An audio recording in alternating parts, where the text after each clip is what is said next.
कोशिश हमारी यही, तोड़ेंगे मौन को और जारी रखेंगे संवाद। आज हम एक ऐसे व्यक्तित्व से आप सबका साक्षात्कार करा रहे हैं जिन्होंने संस्कारधानी जबलपुर से मुंबई तक की जो सफलतम यात्रा की है।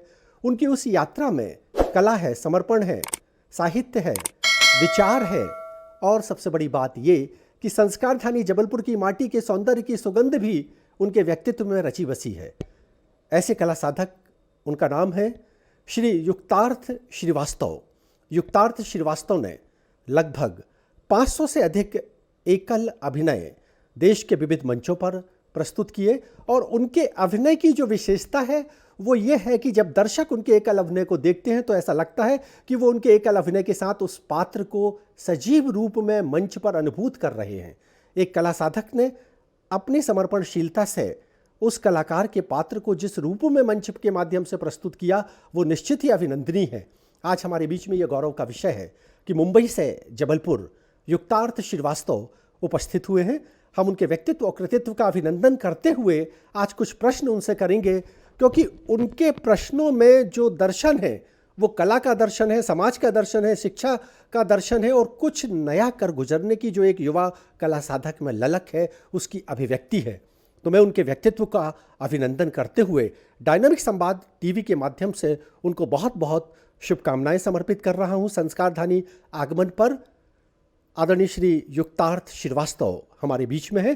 तो अब अगली चर्चा हम डायनामिक संवाद के माध्यम से श्री युक्तार्थ से कर रहे हैं। बहुत बहुत धन्यवाद। डायनामिक संवाद टीवी के तमाम दर्शकों को दीपावली की शुभकामनाएं।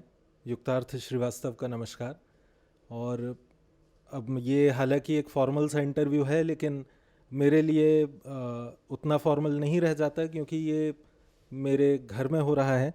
जबलपुर में मैं पला बढ़ा हूँ, जबलपुर मेरा घर है, इसीलिए इसको कितना भी फॉर्मलाइज करें ये उतना फॉर्मल नहीं रह जाता क्योंकि ये मेरा घर है, मेरा आंगन है।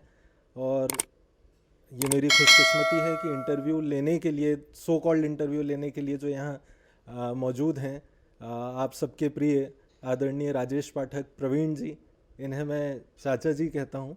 और बहुत सारी बातें ऐसी हैं जो यूं तो कुछ छिपी नहीं है, लेकिन हाँ अपने बारे में औपचारिक तौर पे अगर बताने की बात हो तो मेरा जन्म यहीं जबलपुर में हुआ और जबलपुर में इंजीनियरिंग की पढ़ाई मैंने पूरी की सन 2005 में। उसके बाद इंटेंशनली नहीं लेकिन अनइंटेंशनली काम मुझे महानगरी बम्बई ले गया और बम्बई में जाके यूं तो मैं तब से ही काम कर रहा हूं, कहने को एक बैंक में मैं नौकरी करता हूं, लेकिन चूंकि कला के क्षेत्र में रुचि थी और यहीं जबलपुर की ये देन है। अपने स्कूल और कॉलेजेस के जो मेरे फंक्शन होते हैं स्कूल में और लड़के लड़कियां जिस तरह से उसमें सहभागिता करते हैं वही मैंने किया और वो रुचि किसी तरह कायम रही और वो कायम रही तो उसको ऐसा कह सकते हैं कि बम्बई पहुंच जाने के बाद और एक बड़ा मंच मिल गया। और वो रुचि, यहाँ बड़ों से यही शिक्षा मिली कि अपनी रुचि को कभी मरने नहीं देना चाहिए, तो उसको किसी तरह ज़िंदा रखने की कोशिश में मैं लगा रहा। अब कोशिश कहाँ तक कामयाब होती है ये आने वाला वक्त बताएगा, लेकिन हाँ मैं मुसलसल वहाँ नाटकों से जुड़ा रहा हूँ और अब 15 वर्ष हो गए हैं जबकि मैं लगातार नाटक करता आया हूँ, कर रहा हूँ और हर एक किस्म के विषयों पे मैंने नाटक किए। आज तक उसका कोई हिसाब तो नहीं रखा, लेकिन हाँ 550-600 नाटक कम से कम मैंने पूरे देश में अलग अलग वेन्यूज़ पे खेले हैं। आईआईटी कानपुर में, आईआईटी गुवाहाटी में, दिल्ली में, बम्बई के लगभग सभी जितने वहाँ पे अच्छे थिएटर हैं वहाँ पे, पूना में, कोल्हापुर में, शोलापुर में, नांदेड़ में, इन सभी जगहों पर नाटक किए और अपना ये प्रयास हमेशा उसमें रखा कि जो नाटक हों उनका जो मैसेज हो वो ज़रूर कुछ सोचने के लिए दर्शकों के पास छोड़ के जाए।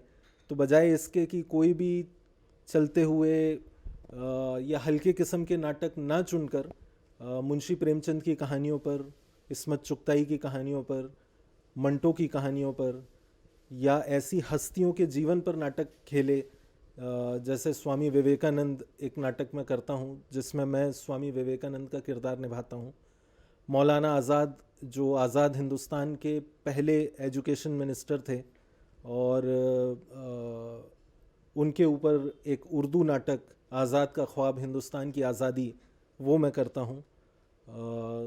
हरिवंश राय बच्चन जी के जीवन पर एक नाटक अग्निपथ का राही वो मोनोलॉग है जिसमें मैं हरिवंश राय बच्चन जी का किरदार निभाते हुए शुरुआती दिनों से उनके जीवन के फिर किस तरह उनके जीवन में उतार चढ़ाव आए और कैसा उनका जीवन बीता वो पूरा एक कैरेक्टर फॉर्म करके उसको मैसेज हम कन्वे करते हैं।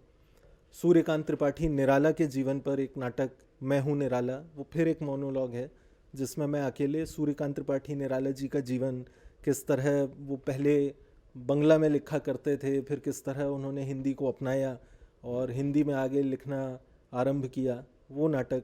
रश्मि रथी जो रामधारी सिंह दिनकर की महान कृति है वो पूरा पोइट्री फॉर्मेट में है तो उसमें कृष्ण की भूमिका में मैं निभाता हूँ और देश भर के अलग अलग मंचों पे उसको हमने खेला है।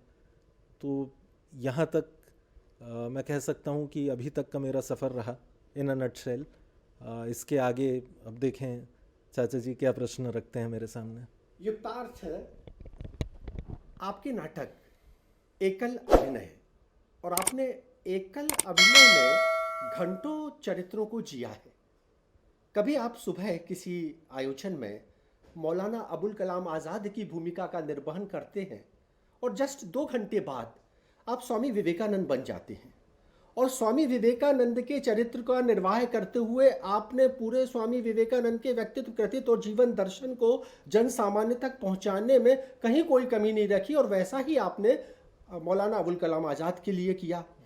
एक दिन में 2 विविध धाराओं के पात्रों को अपनी अंतरात्मा में रचाना, बसाना, प्रस्तुत करना और तदनुसार दर्शकों के सामने आना, ये कैसे संभव है? संभव है, थोड़ा उसमें प्रैक्टिस और प्रयास की ज़रूरत होती है, अभ्यास की ज़रूरत होती है। मुश्किल तो कह सकते हैं किसी हद तक हो सकता है थोड़ा मुश्किल मालूम पड़े लेकिन अभ्यास के साथ वो हो जाता है। और चूंकि आप एक्टिंग कर रहे हैं और थिएटर की एक्टिंग, अब ये ज़रा सा लोग इसमें कंफ्यूज रहते हैं या ये कहें कि अगर किसी की बहुत ज़्यादा रुचि इसमें नहीं है तो लोगों को सब वो एक जैसा ही लगता है। जैसे क्रिकेट का अगर उदाहरण लें, क्योंकि हिंदुस्तान में क्रिकेट जो है ये खेल से बढ़कर है और तो क्रिकेट से लोगों को ज़रा समझने में आसानी होती है कि क्रिकेट के कई फॉर्मेट्स होते हैं। 2020 भी क्रिकेट है और वनडे भी क्रिकेट है और टेस्ट मैच भी क्रिकेट है। लेकिन जो खिलाड़ी ये खेल खेलते हैं वो ये समझते हैं कि ये तीनों फॉर्मेट्स अलहदा हैं, एक दूसरे से बिल्कुल जुदा हैं और इनको खेलने की तैयारी और सारी चीज़ें अलग अलग हैं। या नॉर्मल जब हम खेलते हैं, बचपन में हम शुरू करते हैं तो प्लास्टिक बॉल, रबर बॉल से खेलते हैं, फिर टेनिस बॉल से खेलने लगते हैं, फिर जो कुछ और आगे रुचि दिखाते हैं वो जाके फिर वो एक्चुअल क्रिकेट पिच पे जाके खेलते हैं। उसमें भी वेरिएशंस होते हैं कि कोई नेट लगा के मैट बिछा के खेलता है, कोई टर्फ पे खेलता है। तो इसी तरह एक्टिंग भी बहुत अलग है, मतलब फिल्म की एक्टिंग अलग है, टीवी की एक्टिंग अलग है, थिएटर की एक्टिंग अलग है। लेकिन जब आप ब्रॉडर पिक्चर देखते हैं तो वो सब अल्टीमेटली एक्टिंग है। कहीं पे आपको टेक्स रिटेक्स की सुविधा होती है, आप अपने आप को एकत्रित कर पाने का आपको वक्त मिलता है, उसके बाद कैमरा ऑन होता है और आपको बीच बीच में छोटे छोटे उसमें गैप्स मिलते हैं। लेकिन थिएटर की जब बात आती है तो आप जब एक बार स्टेज में पहुंच जाते हैं तो जो बहुत अच्छे अच्छे बड़े थिएटर के गुरु हैं, चाहे वो स्टैनिस्लेविस्की हों या और भी उस तरह के जितने लोग हैं, उनका ये कहना है कि एक बार जब कलाकार मंच पे पहुंच गया तब फिर वो कलाकार अकेला है। और थिएटर को ही एक एक्टर का मीडियम माना गया है। मतलब इसको इस तरह से भी देखते हैं लोग कि जो फिल्म है वो एक डायरेक्टर का मीडियम है। So it's a directors medium, कि वो अपनी स्टोरी किस तरह से कन्वे करना चाहता है तो डायरेक्टर का अपर हैंड होता है। या टीवी सीरियल्स की अगर बात कहें तो वो उसको इस तरह से देखते हैं कि ये एक राइटर का माध्यम है, क्योंकि वहाँ बहुत ज़्यादा पाबंदी नहीं है, एपिसोड्स लंबे चल सकते हैं, लंबे समय तक चल सकते हैं। तो जो राइटर है वो अपनी बात अपने तरीके से कह सकता है। थिएटर को एक्टर का मीडियम कहते हैं कि यहाँ पे एक बार आप स्टेज पे पहुँच गए, फिर आप हैं और आपकी ऑडियंस है। और अच्छा एक्टर वही माना जाता है जो स्विच ऑन स्विच ऑफ कर पाए अपने आप को। ऐसे बहुत सारे एग्जाम्पल्स। थोड़ा सा हम व्यवधान देंगे। युक्तार्थ, हमने ये भी सुना कि आप बैंक में हैं, सेवा में हैं, 7 बजे से नाटक है, आप 7:15 पर स्थल पर पहुंचते हैं भागते भूगते और सीधे अपने पात्र को आकर जीने लगते हैं। ये आपके व्यक्तित्व की कला है। और उसी दिन आप विवेकानंद के पात्र को जीते हैं, उसी दिन आप मौलाना के पात्र को जीते हैं, और इन सब अव्यवस्थाओं के बीच में क्या अनुभव होता है जब आप इस स्थिति पर आकर अपने आप को थिएटर पर प्रस्तुत करते हैं और आपके सामने भीड़ भरी दर्शक रहते हैं, बहुत दर्शक रहते हैं, आपको उनका सामना करना है, अपने व्यक्तित्व को तदनुसार निखारना है, ऑफिस का टेंशन, यात्रा का टेंशन, इन सब के बीच में आप उसका समायोजन कैसे करते हैं? यही है थोड़ा सा। एक बार मैंने कहीं सुना था और ये कहते हैं वो जो लॉ ऑफ द सीक्रेट्स करके, मतलब it is no more a secret, कि आप नेवर से नेवर जैसा कहते हैं कि ऐसा कहना नहीं चाहिए बार बार, या कोई चीज़ नहीं करना चाहिए कि मैं ये कभी नहीं करूँगा। तो इसी तरह से जब मैं बहुत छोटा था तो एक गज़लों का कैसेट था और उसमें ग़ुलाम अली साहब की एक गज़ल थी, और वो उतना मुझे संगीत की समझ तो नहीं है, बट वो उसको शुरू करते हैं और सुनाते हुए वो रिकॉर्डिंग जब टेप में लगा के हम सुनते थे, तो वो कहते हैं कि ये छोटी बहर की गज़ल है और ज़रा मुश्किल पसंद जहन का इंसान हूँ, कोशिश करता हूँ। तो वो बात पता नहीं कैसे मेरे दिमाग में रह गई कि ज़रा मुश्किल पसंद जहन का इंसान हूँ, और कुछ ऐसा होता है कि मुश्किलात बाकी कलाकारों से थोड़ी ज़्यादा ही मुझे पेश आती हैं। लेकिन हाँ, ये है कि चैलेंजेस रहते हैं और उनको ओवरकम करके फिर जो आपको रिस्पांस मिलता है और एक सक्सेसफुल शो का जो हाई होता है, एक कलाकार के लिए कह सकते हैं, मतलब कलाकार जो है ये रुपए पैसे का भूखा नहीं है, उसको प्रशंसा चाहिए, और अपने काम का जब अच्छा रिस्पांस मिलता है तो वो सारी थकन जो है और वो सारी जो अड़चने जिनको लांघ के वहाँ तक का सफ़र तय किया जाए, वो सब उतर जाती है। मैं फिर से आपको रोकता हूँ। आपके व्यक्तित्व में बहुत सारी विशेषताएं हमने आपके एकल नाटकों में देखी। हिंदी भी आप बहुत अच्छी बोलते हैं, उर्दू भी आप बहुत अच्छी प्रस्तुत करते हैं। तो उर्दू का ज्ञान आपको कैसे प्राप्त हुआ, जबकि आपका उर्दू से बचपन से कहीं कोई लेना देना नहीं था? और जब आप मौलाना आज़ाद की भूमिका में उनके डायलॉग को प्रस्तुत करते हैं, उनके संवाद के प्रस्तुतिकरण के माध्यम से अपनी भूमिका का निर्वहन करते हैं, तो हम सुनना चाहेंगे एक दो उस तरह के संवाद जो पाठकों को, जो श्रोताओं को, जो दर्शकों को अंतरात्मा तक हिला देते हैं। जी, यहाँ फिर इसमें यह है कि एक कलाकार के रूप में इसको एज अ चैलेंज मैंने एक्सेप्ट किया। जब जिस ग्रुप के साथ मैं नाटक करता हूँ, खेलता हूँ, उस ग्रुप का नाम है ideal drama and entertainment academy, Mumbai. और इसमें जो हमारे डायरेक्टर हैं श्री मुजीब खान, तो उनके निर्देशन में नाटक मैंने खेले हैं। और एक डायरेक्टर के पॉइंट ऑफ व्यू से उन्होंने मौलाना आज़ाद का जब नाटक खेलने की बारी आई तो उन्होंने मेरा चयन किया मौलाना आज़ाद की भूमिका के लिए। हालांकि ये कह सकते हैं कि मैं उनकी पहली पसंद नहीं था, और इससे पहले कुछ हमने नाटक खेले थे जहाँ पे हमारे ग्रुप ने, जहाँ पे इस तरह के लोग पसंद बने और इस तरह के लोगों का चयन किया गया जो उसी फील्ड के हों। जैसे मिर्ज़ा गालिब पर एक हमारे ग्रुप में एक नाटक खेला जाता है, और मिर्ज़ा गालिब के लिए जो मिर्ज़ा गालिब का रोल करते हैं वो एक मौजूदा ज़माने के बड़े माने हुए शायर हैं। तो इसी तरह जब मौलाना आज़ाद की बारी आई तो पहली पसंद उनकी कुछ और थी, लेकिन किसी तरह वो बात नहीं बनी और उन्होंने मेरा चुनाव किया। अब जब उन्होंने चुनाव किया तो फिर मैंने उसको एज अ चैलेंज एक्सेप्ट किया। और हालांकि उस नाटक में ये ज़रूर, जैसा आपने कहा कि दर्शकों को वो बहुत भाती है बात, और जब ये राज उन पे उजागर होता है कि ये तो हिंदी बैकग्राउंड का लड़का है और हिंदी और बुंदेली से इनका वास्ता है, ये जबलपुर से आते हैं, लेकिन इतनी खालिस और इतनी अच्छी उर्दू ये बोल रहा है, तो और ज़्यादा थोड़ा उनको अचंभा होता है। इसको मैंने इस तरह से देखा कि बहुत सारे सिंगर्स ऐसे एग्जाम्पल हैं हमारे बीच में कि जब वो गाना गाते हैं तो वो राइटर्स से उस गाने को समझ के इतने अच्छे से एक एक नुक्ता, एक एक जो उच्चारण है उसका इतना अच्छा करते हैं वो लोग। तो वो प्रैक्टिस की बात रहती है, और उसके बाद जब उनसे नॉर्मल बोलचाल की भाषा में बात करो तो वो उनकी बातों में बंगला टोन आती है, या उनका जो भी नेटिव उसमें एसेंस है वो झलकता है। लेकिन जब वो पर्टिकुलर गाना गाते हैं तो वो उसको इतनी तैयारी के साथ गाते हैं। यहाँ यह है कि आदतन मैंने सिर्फ उसको प्रैक्टिस नहीं किया, उसको समझने की भी कोशिश की। तो ये कह सकता हूँ कि जब से मौलाना आज़ाद नाटक किया उसके बाद मेरी उर्दू व्यक्तिगत रूप से बेहतर हुई। उसके जो संवाद की आप बात कर रहे हैं तो संवाद उसमें बहुत अच्छे संवाद हैं, और मौलाना आज़ाद का किरदार जो है वो इतना अच्छा किरदार है। वो मैं समझता हूँ कि हमारे यंगस्टर को ज़रूर उनसे सीख मिलेगी, और बहुत सीखने लायक उनमें बातें हैं। वो फ्रीडम फाइटर थे, वो बहुत अच्छे सितार वादक थे, सितार बजाते थे, मौलाना थे। तो मौलाना भी ऐसे हर कोई मौलाना नहीं बन जाता। तो मौलाना होने के लिए कुछ खूबियाँ, कुछ बेसिक तालीम होना चाहिए जो उनको थी। उर्दू, हिंदी, फ़ारसी का बहुत अच्छी कमांड उन पर उनकी थी। तो ये तमाम बातें उनमें थीं। फिर उन्होंने एजुकेशन के लिए जो इंडिया में काम किया, आईआईटी बनाने वाले वही मौलाना आज़ाद थे। ललित कला एकेडमी, साहित्य कला एकेडमी, संगीत नाटक एकेडमी की दागबेल रखने वाले मौलाना आज़ाद थे, जिन पे आज हमारा जो पूरा एजुकेशन का स्ट्रक्चर है और जो कल्चरल अफेयर्स का जो स्ट्रक्चर है वो बुनियाद मौलाना आज़ाद ने रखी। एक आध मैं आपको सुनाता हूँ। उसमें इस तरह से होता है कि मौलाना आज़ाद बहुत यंग एज से उन्होंने लिखना शुरू किया, और जब वो महज 13 या 14 साल के थे तब उन्होंने एक अखबार निकालना शुरू कर दिया था।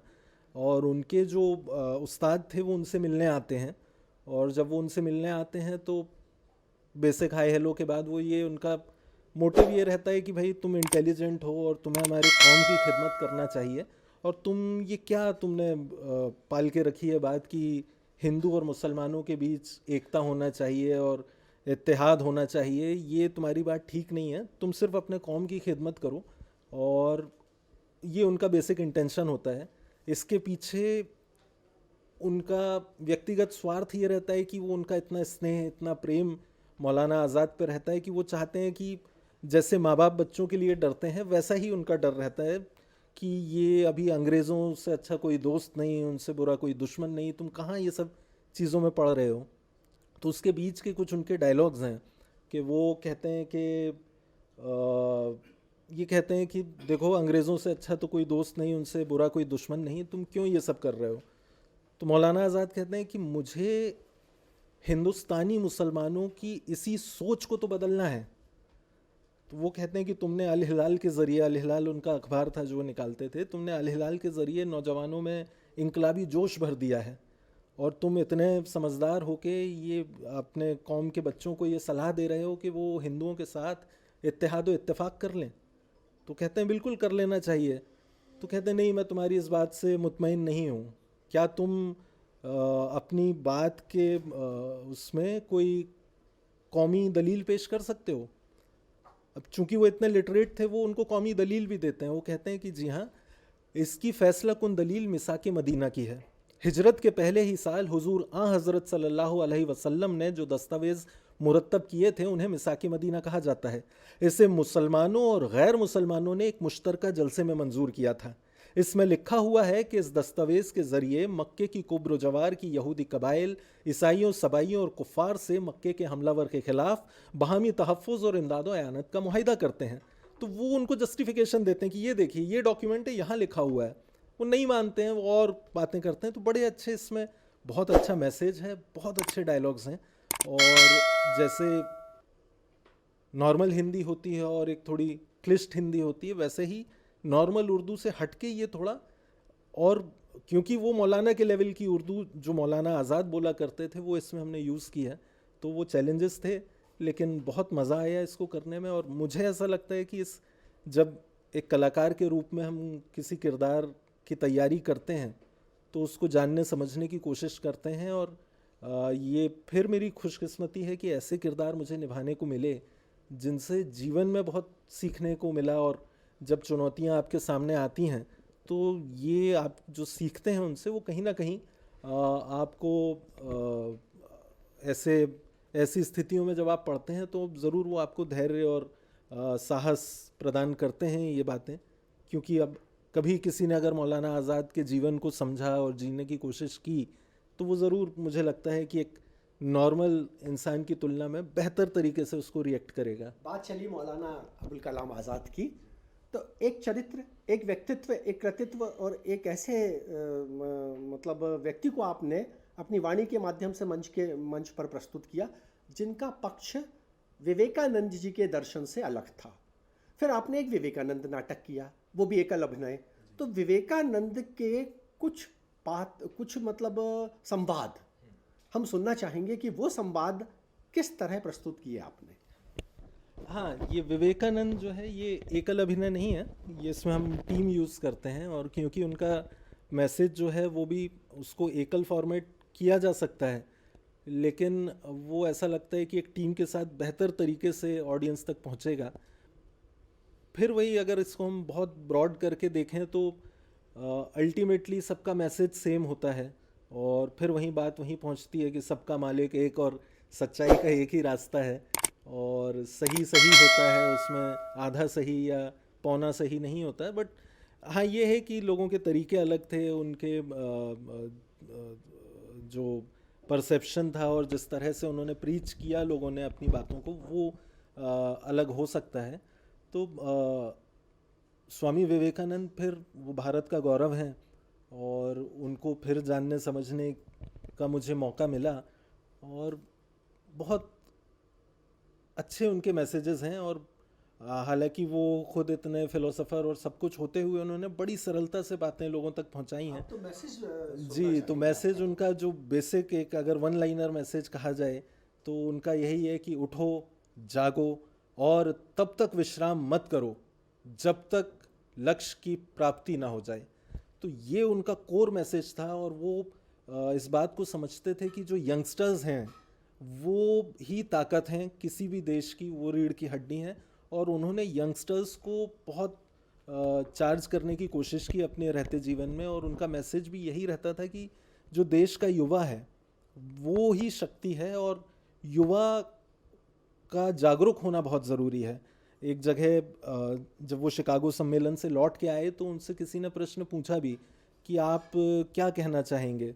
वहाँ पे कुछ बड़े अच्छे वाक़यात हुए। तो जो शिकागो की उनकी स्पीच है वो तो क्योंकि ऐतिहासिक स्पीच है वो हम एज इट इज़ पूरी की पूरी हमारे नाटक का वो हिस्सा होती है कि जहाँ जाके वो बोलते हैं कि अमेरिकी बहनों और भाइयों, आपके ज़ोरदार और स्नेहपूर्ण स्वागत से मेरा हृदय अपार हर्ष से भर गया है। मैं आपको दुनिया के सबसे पौराणिक भिक्षुओं की ओर से धन्यवाद देता हूँ। मैं आपको सभी धर्मों की जननी की ओर से धन्यवाद देता हूँ। मैं आपको सभी जाति और समुदाय के करोड़ों हिंदुओं की ओर से धन्यवाद देता हूँ। मेरा धन्यवाद उन वक्ताओं को भी जिन्होंने इस मंच से ये कहा कि धैर्य और शांति का मार्ग लोगों को सुदूर पूरब के देशों से दिखलाया गया है। मैं आपको बता दूं, मुझे बहुत हर्ष होता है कि हम न केवल सहनशीलता और सार्वभौमिक स्वीकृति में विश्वास रखते हैं बल्कि हम दुनिया के सभी धर्मों को सत्य के रूप में स्वीकार करते हैं। और स्वामी विवेकानंद को इस बात का इतना गर्व था जो आज कहीं कहीं ऐसा लगता है, जब स्वामी विवेकानंद का किरदार खेल लेने के बाद जब मैं लोगों से मिलता हूँ, अपने उम्र के लोगों से मिलता हूँ, अपने से कम उम्र के लोगों से मिलता हूँ, तो मुझे लगता है कि कहीं ये जो गर्व की भावना है ये मिसिंग है। और ये ही आज की डेट में मुझे ऐसा लगता है कि अगर हम अपने नाटक के माध्यम से ये मैसेज लोगों तक पहुंचा पाएँ और आप में किसी तरह से ये गर्व जागे, और वो गर्व तभी जागेगा जब आपको मालूम होगा कि आपकी विरासत क्या है। तो ये जागरूकता उनमें थी, यही उन्होंने फैलाई। तो जब वो लौट के आए तो उनके लिए एक सम्मेलन किया गया। अब सम्मेलन में कुछ उनसे प्रश्न किए गए कि भाई स्वामी जी, हमने सुना है कि वहाँ जब आप अमेरिका गए थे तो किसी ने आपके लिबास का मजाक उड़ाया। तो वो बोलते हैं कि हाँ, वहाँ एक रोज़ जब मैं सुबह सैर के लिए निकला तो एक साहब मेरे पास आए और मेरे वस्त्रों का मजाक उड़ाते हुए कहने लगे कि स्वामी जी, इन वस्त्रों में आप जेंटलमैन नहीं लगते। तो बोले, मैंने उनसे कहा कि देखिए, आपके समाज में मनुष्य की पहचान उसके लिबास से होती होगी, हमारे यहाँ मनुष्य की पहचान उसकी संस्कृति से होती है। तो इस तरह का फिर वहाँ पे ऐसी भी बात निकली, तो कोई उनसे किसी ने पूछा कि हमने सुना है वहाँ आपको किसी स्त्री ने विवाह का प्रस्ताव दिया था। तो बोले कि हाँ, एक महिला मेरे पास आई थी और आके कहने लगी, स्वामी जी आप इतने बुद्धिमान हैं, यदि आप मुझसे विवाह कर लें तो मेरी संतान भी आप जितनी ही बुद्धिमान होगी। तो स्वामी जी ने इस पे कहा कि देखिए देवी जी, आप मुझे ही अपना बेटा स्वीकार कीजिए, इसके लिए विवाह की आवश्यकता क्या है। तो ऐसे बहुत छोटी छोटी बातें, और ये बड़ा डिटेल्ड और रिसर्च ड्रामा है। अल्मोड़ा में जब वो भारत की यात्रा पे निकले तो उन्होंने पूरा भारत पैदल चल के उसकी यात्रा की और अलग अलग जगह दुख देखा, दर्द देखा, अच्छी बातें देखी, बुरी बातें देखी। तो अल्मोड़ा में जब वो थे तो भूख और प्यास से निढाल होके वो एक कब्रिस्तान के बाहर गिर पड़े। तो तब वहाँ एक मुसलमान भाई ने उनको सहारा दिया, बैठाला, खिलाया पिलाया, सेवा की। और फिर आगे चल के जब लोगों को पता चला कि ये स्वामी जी हैं तो उनके लिए एक समारोह का आयोजन किया गया। तो वो उन्होंने देखा कि वो मुसलमान भाई वहाँ नीचे बैठे हैं मंच के, तो उनके साथ जाके बैठ गए। फिर लोगों ने कहा अरे नहीं, आपके लिए तो मंच पे हमने सिंहासन लगाया है। तो उन्होंने बोला नहीं, एक बात हमेशा याद रखिए कि ज़िंदगी में, जीवन में जो आपका सत्कार करे उसका हमेशा सम्मान कीजिए। तो ऐसी बहुत सारी नसीहतें, ऐसे बहुत सारे मैसेजेस छोटे छोटे जो बिना किसी मेजर तब्दीली के हम अपने जीवन में जिनको समाहित कर सकते हैं, ऐसे मैसेजेस उनकी लाइफ से हमको मिलते हैं। क्योंकि ये ऐसा नहीं है कि साहब आपको सुबह 4 बजे उठ के स्नान कर लेना है और उसके बाद ये नहीं खाना, वो नहीं खाना। तो ऐसे कोई उनके मैसेजेस नहीं है कि जिसको फॉलो करने में तकलीफ़ हो, या कोई कहे कि नहीं साहब आज का ज़माना अलग है और आज तो हम काम पे जाते हैं। बेसिक चीज़ें हैं जो हमारे पिताजी, पिताजी के पिताजी और दादी और मम्मी सिखाती हैं, और वही बातें उन्होंने कही हैं। वो बेसिक अगर पकड़ के चलें तो बेशक जिस हिंदुस्तान का ख्वाब मौलाना आज़ाद ने देखा और जिस हिंदुस्तान पे गर्व स्वामी विवेकानंद को रहा, वो ज़रूर आगे भी कायम रहेगा। और जैसा उन्होंने इमेजिन किया था वैसा सपनों का भारत हम देख पाएंगे, ऐसी मैं उम्मीद करता हूँ। आपने सृजन के क्षेत्र में कविवर निराला जी के जीवन दर्शन को भी अभिव्यक्त किया, बच्चन जी के भी जीवन दर्शन को अभिव्यक्त किया। तो व्यक्ति विशेष सृजन शिल्पियों के जीवन दर्शन को नाट्य रूप में प्रस्तुत करने के पीछे क्या भावना थी? अब भावना यही थी कि जैसा मैंने अभी कुछ देर पहले भी कहा कि काम तो हम कर रहे हैं, अब सिर्फ अगर बात एक्टिंग या अभिनय और उससे मिलने वाली संतुष्टि तक उसको अगर सीमित कर दिया जाए तो काम तो वो आदमी भी कर रहा है जो फूहड़ कॉमेडी कर रहा है, जो वल्गर जोक सुना रहा है, वो भी काम कर रहा है। लेकिन काम करते करते हम क्या छोड़ के जा रहे हैं या हम क्या दे रहे हैं, ये भी मायने रखता है। और ये जब ये थॉट ट्रिगर हुआ तो इसने बहुत ज़्यादा कंपेल किया कि ऐसी, और फिर एक से दूसरा सिरा मिलता जाता है। तो ये किसी तरह से, हालांकि देखा जाए तो आपसे सच कहूँ तो जो एकल अभिनय की शुरुआत है वो हुई because of lack of resources, कि हमारे पास कुछ एक्टर्स की कमी हो गई, कुछ रिसोर्सेज कम पड़ गए, बैक स्टेज के लिए लोग नहीं हैं वगैरह वगैरह। ऐसे जब चैलेंजेस आए तो सोचा कि क्यों ना इसको एकल फॉर्मेट में करें। और जब वो एक्सपेरिमेंट किया तो वो लोगों को पसंद आया। वो पसंद आया, करने के लिए हमें उसमें आसानी थी। तो वहाँ से ये शुरू हुआ और फिर एक वो फॉर्मेट सा बन गया। और फिर हमने इसको तय किया कि ज़रूर इस तरह से क्यों ना हम ऐसी चीज़ें, ऐसे लोग और ऐसे व्यक्तित्व जो हमारे बीच थे कभी, जिनके मैसेजेस आज लगता है कि लोगों तक आज की आपाधापी और जिस तरह का आज का वर्क शेड्यूल है लोगों का, उसकी वजह से अगर नहीं पहुंच पा रहे हैं, तो ये कि एक घंटे, सवा घंटे, 1.5 घंटे के नाटक में आप पूरा एक जीवन लोगों को दिखा सकते हैं। हालांकि अब उन पर ही अगर किताबें पढ़ने को कह दिया जाए तो अक्सर लोग उसको प्रेफर नहीं करते हैं।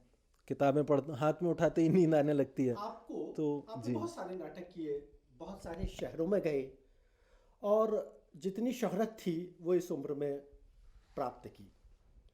ऐसा कोई नाटक जो आपको आज भी याद हो, उसके प्रस्तुतिकरण की स्थितियों में, दर्शकों की स्थितियों में, आपके अभिनय के कलात्मक पक्ष को जन सामान्य तक पहुंचाने की स्थिति में, जो आपको गहरे तक प्रभावित कर गया हो, ऐसा कौन सा नाटक रहा है? ऐसे बहुत सारे रहे हैं और ऐसा कोई भी नहीं रहा, दोनों ही बातें कही जा सकती हैं, क्योंकि एक कलाकार के रूप में अगर मैं ये समझ लूँ कि जो हो चुका है वही सबसे अच्छा था, तो वो फिर वहाँ पे क्या बात है, वाह। आपका आगे का रास्ता ख़त्म लगने लगेगा। लेकिन हाँ, अभी तक जो रिस्पांस मिला उसमें से डेफिनेटली ऑडियंस के पॉइंट ऑफ व्यू से अगर सोचें, बिकॉज कलाकार के रूप में ये होता है कि कई बार बहुत अच्छा परफॉर्मेंस दे के भी किसी वजह से, अब जैसे इंडस्ट्री का रूल है और जैसे लोग कह गए हैं कि the show must go on, तो वो रूल हम भी फॉलो करते हैं और हर जगह है कि एक आपका टाइम है, 7 बजे का शो है, 7 बजने को 10 मिनट पे घंटी बजेगी, ऑडियंस अंदर आएगी, मोबाइल साइलेंट करेगी, लाइट्स ऑफ हो जाएगी और 7 बजे शो शुरू हो जाएगा। तो शो मस्ट गो ऑन, ये किसी के लिए रुकता नहीं है। लेकिन जब हम किसी वेन्यू पे करते हैं तो वहाँ के अपने चैलेंजेस होते हैं अलग अलग तरह के, और जब से मैं मुंबई में हूँ तब से अभी तक मैंने इतने उतार चढ़ाव देखे हैं कि 2008 में ये बम ब्लास्ट हुए वहाँ पे लोकल रेलगाड़ियों में, उस पर भी फिर हमने नुक्कड़ नाटक किया, उसके लिए कुछ फंड रेज करने के लिए, जागरूकता लाने के लिए लोगों में। हम वहाँ ट्रैफिक पुलिस के साथ मिलके जब ये सड़क सुरक्षा सप्ताह होता है तब हम उस पे हमने नुक्कड़ नाटक किए। पॉलीथीन के उपयोग को कम करने के लिए उस पे हमने जन चेतना को जगाने के लिए नुक्कड़ नाटक अलग अलग जगहों पे जाके मुंबई की सड़कों पे, रेलवे स्टेशंस पे हमने खेले। वो एक बिल्कुल अलग फॉर्मेट है, तो उसकी बात फिर कभी सही। लेकिन हाँ, ये है कि कभी ऐसा होता है कि एक एक परफॉर्मेंस जो मुझे बहुत सेटिस्फाइंग लगा, लेकिन हो सकता है कि वो ऑडियंस उसमें उतना अच्छा रिएक्ट ना करे। उसके बहुत सारे कारण होते हैं कि शो तो हमारा 7 बजे का स्केड्यूल था, अब बम्बई की बारिश भी मशहूर है, तो बारिश की वजह से वैसा टर्नआउट नहीं हुआ, जितनी ऑडियंस हम उम्मीद कर रहे थे वो उतना नहीं रहा, तो वो उसी प्रोपोर्शन में प्रोपोगेट होता है जो रिस्पॉन्स है। लेकिन हाँ, अच्छा जब हाउसफुल शो हम करते हैं तो उसमें ऑडियंस का जो रिस्पॉन्स रहता है वो वही रिस्पॉन्स होता है, और वो जो एक नाटक के ख़त्म हो जाने के बाद का जो आधा पौना घंटा होता है जहाँ पे आपको रिएक्शंस और रिव्यूज़ मिलते हैं, वो सबसे अच्छा वक्त होता है एक कलाकार के लिए। तो ऐसे बहुत सारे मुझे ध्यान में आ रहे हैं। जलगांव में हमने एक मौलाना आज़ाद का शो किया था, तो अब चूंकि जब हम मुंबई में करते हैं या जबलपुर में एक आध बार मैंने किया, तो लोग ऑलरेडी जानते हैं कि ये युक्तार्थ है, ये अभी मौलाना आज़ाद करेगा, या ये युक्तार्थ है, ये निराला करेगा। लेकिन जब हम किसी अनटच्ड टेरिटरी में जाते हैं, कि जलगांव में हम पहुंचे शो करने के लिए, तो वहाँ जो पब्लिसिटी के लिए पोस्टर लगाए गए वो ऑलरेडी मौलाना आज़ाद के गेटअप में लगे। जब मैं स्टेज पे पहली दफ़ा ऑडियंस ने मुझे देखा तो मैं ऑलरेडी मौलाना आज़ाद के रूप में उनसे मिला। शो ख़त्म हो जाने के बाद जब इंट्रोडक्शन हुआ और जब मैं जीन्स का पैंट और टी शर्ट पहन के आया सामने, तब लोगों को एहसास हुआ कि अरे ये ऐसे 54, 55, 60 साल का आदमी नहीं है, और ये तो लड़का है, और अच्छा ये हिंदी वाला है, ये तो उर्दू भी नहीं बोलता। तो एकदम तालियां 5, 7, 8 मिनट तालियां रुक ही नहीं रही हैं, और जो उनसे आगे तारुफ करवा रहे हैं कलाकारों का, उनको रुक जाना पड़ा। और इस किस्म का प्यार जब मिलता है तो ये और ज़्यादा प्रेरित करता है और अच्छा करने के लिए। एक मुंशी प्रेमचंद की एक बड़ी चर्चित अच्छी कहानी है, पूस की रात। अब वो एक किसान की कहानी है जो बेचारा पूस की रात में अपने खेत की रखवाली के लिए जाना पड़ता है उसको, और जो 2-3 रुपए बेचारा इकट्ठे करके रखता है कंबल के लिए, वो भी जो सहना जो जिससे वो उधार लेता है वो आके छुड़ा के ले जाता है। तो घर से ठान के निकलता है कि जाऊंगा, जैसे भी रहूंगा खेत में। और फिर वो पूस की रात और शीतलहर ने धधकना शुरू किया, और बेचारा उकड़ू बैठा है, चिलम मार रहा है, एक कुत्ता उसका पालतू साथ में रहता है, और फिर वो जंगली गाय घुस आती हैं खेत में, और वो किस तरह से वो इतना परेशान कर देने वाली ठंड होती है कि वो उसको मालूम है कि मेरे खेत में गाय घुस आई हैं, लेकिन उसकी हिम्मत नहीं हो रही कि वो बाहर जाके उनको भगा दे। कुत्ता यहाँ वहाँ भाग रहा है, भौंक रहा है, उसको थोड़ी देर बुलाता है, कुल मिला के जैसे तैसे सो जाता है कि अब जो होगा देखा जाएगा। और सुबह उसकी पत्नी आके उसको उठाती है, बोलती देखो सूरज निकल आया और तुम क्या कर रहे थे, पूरा खेत गाय चर गई। और वो देखता है कि उसका जो पालतू कुत्ता है जिससे बड़ा उसको स्नेह रहता है, जबरा, तो वो भी बेचारा मीडिया के पास रात की ठंड में मर चुका है। और फिर जो उनकी दशा होती है, कोई भी आदमी जो ऑलरेडी कर्ज में डूबा है, इस फसल पे उसकी सारी जो उसकी उम्मीदें थीं वो इस पे थीं और वो भी नष्ट हो गई। और उसकी बीवी कहती है कि तुम मालगुजारी क्यों नहीं कर लेते। और तब वो मुंशी जी जिस तरह से उन्होंने लिखा है कि वो कहते हैं कि, तो ये जो कैरेक्टर है ये कहता है कि देख, कई बार ख्याल आता है मुन्नी कि मजूरी कर लूँ, लेकिन किसान का बेटा होके खेती का मरजाव ना बिगाड़ूंगा, मजूरी ना करूंगा चाहे कितनी भी दुर्गत हो जाए। और ये वो मैसेज है। और इस प्ले के बाद ये बहुत इमोशनल कर देता है ऑडियंस को। और उसके बाद ऐसा हुआ कि बम्बई की गर्मी में, हालांकि एसी हॉल में हम करते हैं, लेकिन बाहर जब ऑडियंस में लोग मिले तो बोले कि साहब आपका जब ये नाटक देखा तो वो देख के हमें ठंड लगने लगी। तो ये इस किस्म के जो रिव्यूज़ कभी मिलते हैं लोगों के, तो ये और ज़्यादा प्रेरित एक और करते हैं। महत्वपूर्ण प्रश्न है। मुंबई कला का महासागर है और उसको अपन किसी शब्दों में वहाँ की कला को अभिव्यक्त नहीं कर सकते। मुंबई जैसे कला के महासागर में जबलपुर की एक मछली अपने आप को क्या अनुभव करती है? क्योंकि हम ये मानते हैं कि वो एक बहुत बड़ा व्यापक और विस्तार का क्षेत्र है। वहाँ जाकर अपने कदमों को स्थापित करना, वहाँ से अपने नाटकों का प्रस्तुतिकरण करना, ये सहज सामान्य नहीं है। और फिर आपने 500 से ज़्यादा नाटक प्रस्तुत किए और उन नाटकों को चर्चा भी मिली, आपको सम्मान भी मिला, कला के रूप में आपकी एक पहचान भी निर्मित हुई। तो ये वहाँ पर क्या आपको संघर्ष करने में कोई अन्य परेशानियों का सामना तो नहीं करना पड़ा, या फिर मुंबई ने आपकी कला को हृदय से लगा लिया? नहीं, दोनों ही तरह की बातें हैं। और ये ज़्यादा अब इतने समय के बाद अगर उसको एवेल्युएट करूं तो ये कह सकता हूं कि ये आपका अपना परसेप्शन ज़्यादा मैटर करता है इसमें। जैसे ये कहते हैं कि अगर बेसिक्स क्लियर हैं, जैसे मैथमेटिक्स में अक्सर ये बात होती थी, और जब पढ़ रहे हैं और अड़चन आती है तो जो प्रोफेसर और टीचर्स होते हैं वो बोलते हैं कि भाई ये फॉर्मूला है, और अगर तुम्हारा बेसिक क्लियर है तो फिर वो प्रश्न किसी भी तरह का आए वो तुम सॉल्व कर पाओगे। कि अगर तुम्हें a प्लस बी और इंटू a माइनस बी का क्या उत्तर है वो तुम्हें आता है, तो फिर वो x की वैल्यू कुछ भी रख दे वो तुम कर लोगे। तो ये है कि आपके बेसिक्स कितने स्ट्रांग हैं और कितना आप अंदर से कोर आपका तैयार है, उस पर ये निर्भर करता है कुछ हद तक। तो यहाँ सब लोगों के आशीर्वाद से और स्नेह से और सारी चीज़ों से लैस होके मैं बम्बई पहुँचा, तो ऐसी कोई विशेष अड़चन या दिक्कत का सामना नहीं करना पड़ा। और संघर्ष तो है, कदम कदम पे है।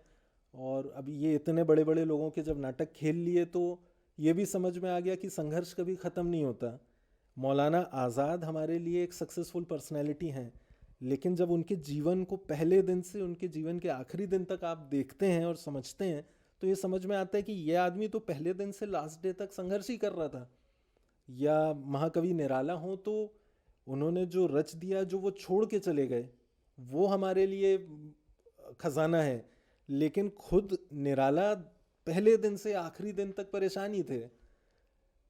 तो इसी तरह से एक इंटरव्यू में सुन रहा था, नाम लेके कोट कर सकता हूँ मैं, कि जावेद अख्तर साहब का। तो उनसे लोगों ने पूछा किसी प्रश्न का किस तरह से जवाब दिया जाए, ये मुझे लगता है ये डिपेंड करता है कि उस वक्त क्या माहौल है, उत्तर देने वाले का उस वक्त कैसा मन है। तो कभी तो लोग बड़े चाव से अपने संघर्ष की दास्तान सुनाते हैं कि साहब मैं बम्बई आया तो टोटल 20 रुपये थे जेब में, और बेंचों पे सोया और पैदल गया और जूते घिस गए और चप्पलें टूट गईं और वगैरह वगैरह। कभी शायद लोगों का मूड नहीं भी होता उतना लंबा अपने स्ट्रगल को एक्सप्लेन करने का। तो किसी सवाल के ऐसे ही किसी सवाल के जवाब में उन्होंने कहा कि साहब क्या कहूँ आप पे, इस राह में जो सब पे गुजरती है वो गुजरी। तो बिल्कुल उसको अगर समेशन कर दिया जाए तो बस ये है कि इस राह में जो सब पे गुजरती है वो गुजरी। तो ऐसा कुछ अलग से कि अरे तुम जबलपुर वाले हो तो तुम्हें ज़्यादा या ना परेशान करेंगे ना सहयोग करेंगे, जो सब पे गुजरती है वो गुजरी। तात्पर्य ये कि आप मुंबई में जी। अपनी कला प्रस्तुति से संतुष्ट हैं। बात यहाँ पर आकर विराम पा रही है, लेकिन एक प्रश्न हमारे अपने बहुत आत्मीय मित्र जबलपुर शहर की साहित्यिक सांस्कृतिक धारा से बहुत गहरे तक जुड़े आदरणीय संतोष नेमा जी हमारे बीच में हैं। नमस्कार इकबाल भाई। सबसे पहले तो डायनामिक टीवी संवाद में आपका हार्दिक स्वागत है और हमें इस बात का गर्व है कि आप जबलपुर संस्कारधानी का नाम राष्ट्रीय स्तर पर अपने थिएटर के माध्यम से रोशन कर रहे हैं। मैं ये जानना चाहता हूँ कि आपकी जो पारिवारिक पृष्ठभूमि है, आपके दादाजी स्वर्गीय पूरनचंद श्रीवास्तव जी जो महान शिक्षाविद थे, उनसे भी आपने कुछ सीखा होगा, कुछ बताएं आप। जी, आपका बहुत बहुत धन्यवाद। और ये वाकई मेरे लिए हर्ष का विषय है। और जबलपुर आना मेरा होता रहता है और कम से कम साल में 2 चक्कर तो यहाँ ज़रूर लगाता हूँ, इसी वजह से कि मैं खुद जबलपुर का हूँ। स्वर्गीय डॉक्टर पूरनचंद श्रीवास्तव मेरे दादाजी थे और उनके साथ अपने जीवन के 23 साल बिताने का मुझे सौभाग्य प्राप्त हुआ।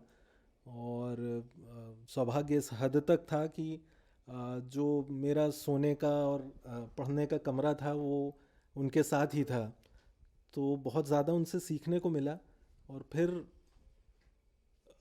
इन चीज़ों को किसी तरह बहुत छोटे में अगर आगे बताया जाए तो उनका एक मैसेज ज़रूर मैं आपसे शेयर करूँगा कि वो हमेशा ये कहते थे मुझसे कि कुछ लिख के सो, कुछ पढ़ के सो, कुछ लिख के सो, कुछ पढ़ के सो, तुम जिस जगह जागे सवेरे उस जगह से बढ़ के सो। और यही जीवन का सार है कि आप हर दिन प्रयासरत रहें कि आप जैसे इंसान आज सुबह थे, जब आप आज सोकर उठे और 12, 14, 15, 16 घंटे बिताने के बाद जब आप वापस विश्राम करने अपने बिस्तर पे पहुँचें तो आपको ये ज़रूर लगना चाहिए कि हाँ, ड्यूरिंग द डे मैंने कुछ ऐड किया, अपने ज्ञान में ऐड किया, या मैंने लोगों को कुछ दे दिया या कुछ पा लिया, तो उसमें ज़रूर कुछ ना कुछ ऐसा ऐड हो। और डॉक्टर पूरनचंद श्रीवास्तव ने बुंदेली भाषा और बुंदेली साहित्य में बहुत काम किया, तो अब उनके बारे में या उस विषय में कुछ भी कहना सूरज को दिया दिखाने की तरह है। हाँ, ये है कि उनसे जो भी सीख पाया उसको ज़्यादा से ज़्यादा मैं कितना संचित करके रख पाऊँ, संभाल पाऊँ और आने वाली जनरेशन्स को, लोगों को कितना उनका मैसेज पहुँचा पाऊँ, ये मेरी चेष्टा रहती है कि ज़्यादा से ज़्यादा मैं कर पाऊँ। और साथ ही साथ मेरा नमन उनको भी, श्री हर्ष तिवारी जी को। और जब ये पता चला कि डायनामिक संवाद टीवी इस किस्म के कार्यक्रम करता है और तब रुचि बढ़ी और उस सब जाके सारी बातें समझ में आ गई कि डॉक्टर राजकुमार तिवारी सुमित्र जी और उनके सुपुत्र हर्ष तिवारी जी ये इसके पीछे छुपे हुए इंसान हैं, तो ज़रूर मेरा नमन उनको भी। और कहीं ना कहीं जाने अनजाने उन सब लोगों की कुछ ना कुछ बातें हम ग्रहण करते हैं और ये ग्रहण लोग करते रहेंगे। जो भी जबलपुर में पैदा होगा उसमें वो चाहे ना चाहे बाय डिफ़ॉल्ट, क्योंकि ये यहाँ की मिट्टी का अब ये एसेंस बन गया है और ये इसका एक कंपोनेंट है, तो अब जो दिल्ली में पैदा होगा वो दिल्ली का कुछ एक बेसिक नेचर उसके अंदर आएगा ही आएगा। तो उसी तरह से जो भी जबलपुर में जन्म लेगा उसमें जो भी उसकी विशेषताएं होंगी उसमें डॉक्टर पूरनचंद श्रीवास्तव जी का और सुमित्र जी का, उनका जो योगदान और उन्होंने जबलपुर को जो कर्मभूमि बना के अपना योगदान, अपना जीवन यहाँ पे जो उन्होंने समर्पित किया, वो लोगों में उसकी छवि ज़रूर हमेशा आने वाली सदियों तक दिखती रहेगी। संदर्भ में ये जानना चाहता हूँ कि आपने तमाम थिएटर किए हैं कि जबलपुर चूँकि बुंदेली भाषा से जुड़ा हुआ है, तो कभी बुंदेली भाषा में भी आपने कोई थिएटर किए हैं क्या? नहीं, बुंदेली भाषा में ऐसा थिएटर या बुंदेली टोन आपकी कभी आ जाती हो ड्यूरिंग एक्टिंग? हाँ, वो ज़रूर एक्सपेरिमेंट मैंने किए हैं, क्योंकि जहाँ पे आप कोई ऐसा किरदार कर रहे हैं जो बहुत डिफाइंड है। अब जैसे मौलाना आज़ाद जो हैं वो एक स्पेसिफिक फॉर्मेट में बात करेंगे, उनका जो रिस्पॉन्स होगा किसी सिचुएशन को वो एक स्पेसिफिक होगा क्योंकि वो डिफाइंड है और हम एक पर्टिकुलर कैरेक्टर पोर्ट्रे कर रहे हैं, या हरिवंश राय बच्चन है या निराला है, लेकिन जहाँ पे ये पाबंदी नहीं होती, जैसे बहुत सारे नाटक हमने किए हैं, मंटो की ज़्यादातर कहानियाँ जो हैं वो बम्बई की पृष्ठभूमि पे हैं, और बम्बई में क्योंकि मंटो ने उस वैसे हालात में लिखा तो उनकी कहानियों में वो पार्टीशन का दर्द समझ में आता है, और वो वहाँ के जिन इलाकों में वो रहे, जो रेड लाइट एरिया कहते हैं जिसको, वो वैसी कहानियाँ लिखते हैं, और वैसे किरदार वहाँ पे मिलते हैं जो बम्बईया बातें करते हैं। तो वहाँ पे जो बम्बई का वो बिड़ू वाले लोग होते हैं, वैसा आप कैरेक्टर फिर वो फ्री हो जाता है। तो ऐसी बहुत सारी मुंशी प्रेमचंद की कहानियाँ हैं जहाँ पे किरदार पे बहुत ज़्यादा पाबंदी नहीं है, तो फिर वो किरदार में आप हाँ हम ऐसो कह रहे भैया कि इतनी सी बात है और तुम इतो कर दो तो बड़ी तुम्हारी मेहरबानी होए। तो अब जहाँ आपको वो खेलने का अगर है मौका, तो ज़रूर सब लोग अपना अपना उसमें डालने की कोशिश। चाहता हूँ कि आपने तमाम कैरेक्टर अपने थिएटर में जिए हैं, ऐसा कोई कैरेक्टर आपके दिलो दिमाग में जहन में हो कि जैसे आप एक्ट करना चाहते हैं, कोई विशेष कैरेक्टर? नहीं, ऐसे बहुत सारे कैरेक्टर्स हैं, और ये भी जब मैं बचपन में अखबारों में पढ़ा करता था और इंटरव्यूज़ हम देखते हैं एज अ स्टूडेंट, और जब ये मेरे ख्यालों में भी नहीं थी ये बात कि मैं खुद कभी एक्टिंग करूँगा या थिएटर से जुड़ूंगा, तब पढ़ते थे तो लोग कहते थे कि ये बहुत अच्छा कैरेक्टर है और इसको मैंने फ़र्स्ट टाइम किया। तो मुझे ये लगता था कि ये फर्स्ट टाइम कैसे हुआ, पुलिस वाले का कैरेक्टर है या पुलिस कमिश्नर का कैरेक्टर है या चोर डाकू का कैरेक्टर है। तो ये है कि ऑडियंस के रूप में तो ये कैरेक्टर ऑडियंस के सामने कई बार आया कि जंजीर में अमिताभ बच्चन भी पुलिस वाले थे और आन में अक्षय कुमार भी पुलिस वाले थे, लेकिन वो उस कलाकार के लिए शायद वो पहला मौका था। तो ऐसे बहुत बहुत सारे किरदार हैं, ऐसा एक दो तो चयन करना मुश्किल है, और अभी तो पूरा आसमान बाकी है। तो अभी थिएटर के क्षेत्र में आप अपने आप को आगे भविष्य में किस मुकाम पे देखना चाहते हैं? आखिरी क्वेश्चन। जी जी, नहीं ये जैसे फिल्म का ऑफर मिले आपको, तो फिल्म वगैरह में आप काम करना चाहेंगे? नहीं, बिल्कुल बिल्कुल करना चाहेंगे, लेकिन हाँ काम करते हैं उनके लिए फिल्म करना बहुत आसान होता है कि वहाँ न रीटेक वगैरह भी तमाम, जैसा कि आप जानते हैं फिल्मों में होता है, थिएटर में तो ये सब चलता नहीं है रीटेक वगैरह। तो वहाँ तो एक बार मंच पे आ गए तो फाइनल जो भी बोलना है, जो एक्ट करना है वो एक्ट करना पड़ेगा। हाँ, नहीं, लेकिन उसमें ग्राउंड लेवल के चैलेंजेस ये होते हैं कि अब फिल्म क्योंकि बहुत सारे लोगों से मिलके बनती है, तो थिएटर वाला तो रीटेक नहीं करेगा, लेकिन जो साथ में आए वो अगर थिएटर से नहीं है तो ना चाहते हुए भी रीटेक्स होंगे। तो या तो फिर सिर्फ थिएटर वालों को इकट्ठा करके फिल्म बनाई जाए, लेकिन हाँ ये आसानी होती है क्योंकि आपकी मेमोरी उतनी स्ट्रांग हो जाती है करते करते। और ऐसे बहुत सारे एग्जांपल्स मिलते हैं, स्मिता पाटिल जी, अमजद खान साहब और शफ़ी नामदार, ये लोग जब करते थे टेक्स देते थे तो लोगों का कहना है कि ये बड़े बड़े 10-10, 20-20 पेज के जो सीन है वो एक टेक में कर पाते थे क्योंकि इनका थिएटर का एक्सपीरियंस उतना ज़्यादा था। तो ज़रूर अब मौका मिला तो उसको एक्सप्लोर करना चाहूँगा। डायनामिक संवाद टीवी के माध्यम से ये प्रस्तुति थी संभावनाशील एक ऐसे कला साधक की जिन्होंने संस्कारधानी जबलपुर से मुंबई तक की यात्रा की, और इस यात्रा में अपने नाटकों के माध्यम से अपना एक विशेष दर्शक वर्ग स्थापित किया। ये गौरव का विषय है इस शहर के लिए, कला जगत के लिए, कि श्री युक्तार्थ श्रीवास्तव 500 से अधिक अभिनय कर चुके, और इनके अभिनय में जो पात्र होते हैं, जो व्यक्तित्व होते हैं, वो एक दर्शन से जुड़े होते हैं, वो एक संदेश देने वाले अभिव्यक्ति से जुड़े होते हैं। और इन्होंने अपने जीवन में ऐसे ही पात्रों का चयन किया। एकल अभिनय, जब युक्तार्थ एकल अभिनय की भूमिका का निर्वहन करते हैं तो उनका मन, उनकी भावनाएं, उनकी विचारधाराएं उस अभिनय से जिस तरह तादाद में स्थापित करती हैं, उसको देखकर ऐसा लगता है कि इस एक व्यक्ति में अनंत व्यक्तित्व का जो प्रस्तुतिकरण है वो हम सबके लिए प्रशंसनीय है। मैं डायनामिक संवाद की ओर से इनको हार्दिक शुभकामनाएं समर्पित करता हूं। और यहाँ अंत में एक उल्लेख जरूर करना चाहूँगा कि श्री युक्तार्थ श्रीवास्तव जो देश के प्रतिष्ठित व्यंग्य शिल्पी श्री प्रतुल श्रीवास्तव के चिरंजीव हैं। तो कहने का आशय ये कि जो कला, साहित्य, संस्कृति, धर्म, अध्यात्म, सेवा, साधना के इनके अंतर्मन में जो भूमि स्थापित हुई है वो पारिवारिक पृष्ठभूमि की देन है। तो हम बहुत हृदय से अभिनंदन करते हुए अपनी भावनाएं समर्पित कर रहे हैं। डायनामिक संवाद टीवी की ओर से ये शुभ भावनाएं। मैं आराध्या तिवारी प्रियम अपने दाएं सपा टीवी में आपका स्वागत करती हूँ। इसमें है कहानी, कविता और राजनीति के रंग। हमारे चैनल को सब्सक्राइब कीजिए। कोशिश हमारी यही तोड़ेंगे मन को जारी रखेंगे संवाद।